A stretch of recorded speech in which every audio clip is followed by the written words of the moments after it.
O grande cisma de 1054 resultou de um processo cheio de desacordos teológicos e políticos e marcou o nascimento da Igreja Ortodoxa. No mundo inteiro, existem cerca de 240 milhões de fiéis que aceitam como verdadeira esta versão do catolicismo. Mas qual a importância da figura de São Paulo? Quais são as igrejas nacionais autocéfalas? Que importância têm os ícones sagrados? Logo após a manifestação de Jesus, as primeiras comunidades cristãs foram vítimas de forte perseguição pelos judeus por serem consideradas como seitas perigosas. Por volta do ano 10 depois de Cristo em Tarso, na atual Turquia meridional, nascia o jovem Saulo, que foi criado sob os preceitos da lei judia e que logo partiu para estudar em Jerusalém. Lá começa a agredir os cristãos, motivado por seu fervoroso fanatismo religioso.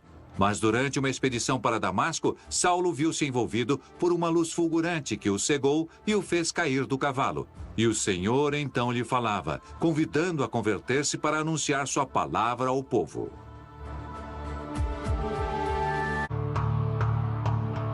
A comunidade judaica ficou desconcertada com o relato dele, mas Saulo quis batizar-se como cristão. Recobrou a visão e decidiu retirar-se para o deserto para meditar. Ao sentir-se confortado e guiado pelo Senhor, Saulo voltou para o povo e começou a anunciar o evangelho nas províncias do Império Romano, adotando o nome latim Paulo. No início, sua atividade missionária enfrentou a desconfiança dos cristãos, que recordavam sua feroz hostilidade contra eles. Mas graças à intervenção dos demais apóstolos, Paulo foi sendo aceito e começou a realizar conversões e curas. A ajuda concreta que oferecia às comunidades cristãs em pouco tempo desatou a ira tanto dos judeus quanto dos pagãos. Suas viagens apostólicas o levaram até a Ásia Menor, Macedônia e Grécia, nação em que Paulo fez um grande discurso, no Aerópago de Atenas, onde foi flagelado e encarcerado na cidade de Filipos.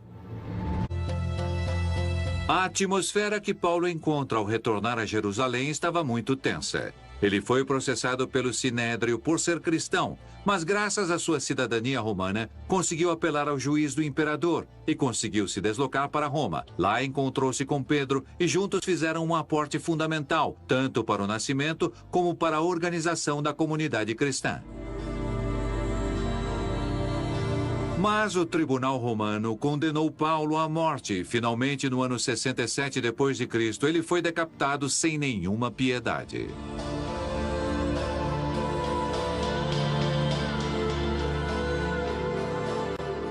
Paulo era um homem muito culto. Foi o grande artífice da expansão da igreja. Dentro de cada civilização, ele conseguiu unificar uma mentalidade, graças à qual nasceram igrejas distintas. A igreja de Alexandria, a igreja de Constantinopla, a igreja de Jerusalém, a igreja de Roma, que já havia nascido graças a Pedro. Depois da morte de Paulo, os cristãos continuaram a reunir-se clandestinamente até o ano 313 d.C., quando o Édito de Constantino sanciona a liberdade de culto para todos os cidadãos romanos. Durante esse período, o Império Romano foi progressivamente entrando em crise, dividindo-se no Oriente em bizantino e ao Ocidente no de Roma. Ocorreu então uma fratura similar no cristianismo, que foi se dividindo segundo tradições distintas, em que cada grupo estava convencido de representar a verdadeira sucessão dos apóstolos. O grande cisma de 1054 d.C. foi o ápice de um processo cheio de desacordos, tanto políticos quanto doutrinários, e marcou o nascimento da Igreja Ortodoxa.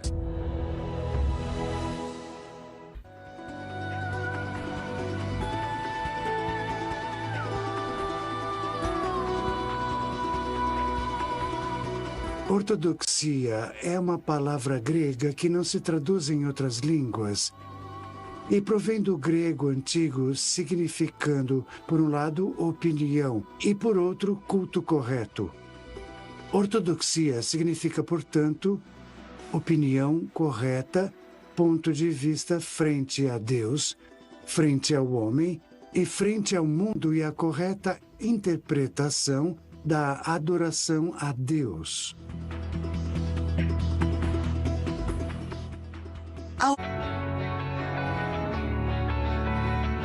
Sendo a herdeira do Império Bizantino, a Igreja Ortodoxa não reconhece a infalibilidade da autoridade do Papa de Roma, já que ela é guiada pelo próprio Espírito Santo. A ortodoxia é composta por um conjunto de igrejas que estão unidas por um vínculo comum. Cada uma das 14 igrejas ortodoxas é autocéfala, independente, conta com um arcebispo à frente do sínodo, ou seja, a totalidade dos hierarcas, bispos e bispos metropolitanos. Certamente o Patriarcado de Constantinopla se reconhece histórica, simbólica e honorificamente como a cabeça da Igreja Ortodoxa, sendo chamado de Patriarcado Ecumênico e agrupa e coordena os outros 13 arquibispados.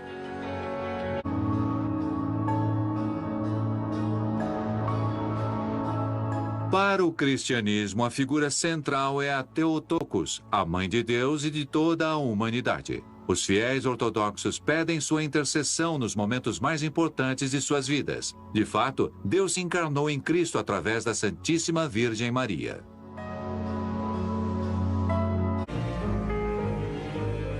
Para todo fiel ortodoxo, seu vínculo com a Igreja se expressa especialmente através da liturgia.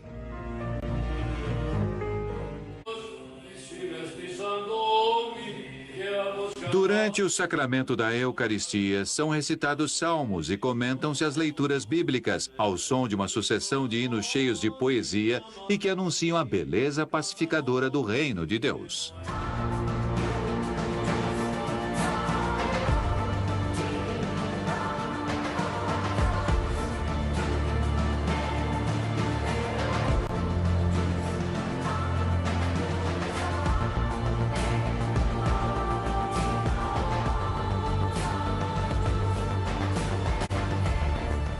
Toda vida é um sacramento.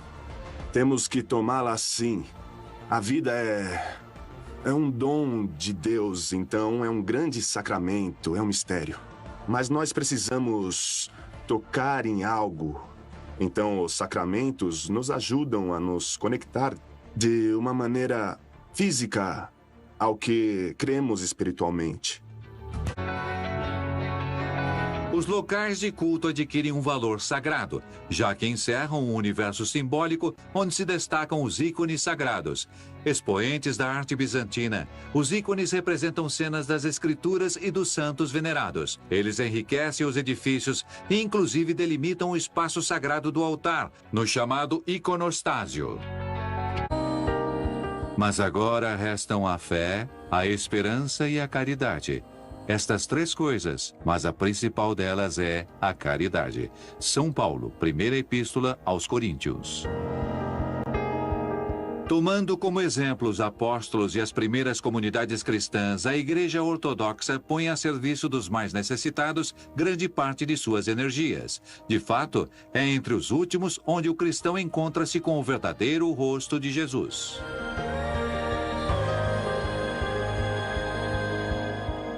Esta sede tem como sinal distinto as pessoas pertencentes às classes mais baixas da sociedade, economicamente falando, os mais pobres. Mas, ao mesmo tempo, pessoas que se destacam por sua profunda fé em Deus. A caridade como um humilde serviço para os pobres. Os ícones como a representação do Verbo encarnado.